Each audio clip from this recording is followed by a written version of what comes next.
পানির পট কিনে না কে কিনছে?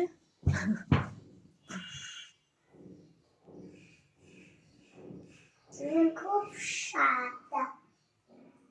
আমার কি সাদা হয়ে গেছি? ও মা চোখের পড়া ইয়া মশারা।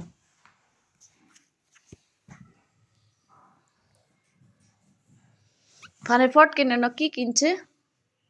আল্লাহ লা লা ইলাহা ইল্লা আনতা সুবহানাকা ইন্নী কুনতু মিনাল লা ইলাহা ইল্লাল্লাহু আলামিন দিয়েছি। কি কিনছে? রসগোল্লা ফটোগ্রাফ। কি কি কিনছে আবার সুন্দর করে বলো। সেটা কয়লা না টেবিলে পানি ঢুকলে ব্যাগে পানি পড়ে নাকি পড়ে না এটা বলতো না। তো তোমার পটটা সুন্দর আছে না? সুন্দর তো একলা তাহলে একটু পানি পড়লো কেন? না, আমার ব্যাগে পানি পড়লো কেন? আমার ব্যাগে পড়ে না, তোমার ব্যাগে পড়ে।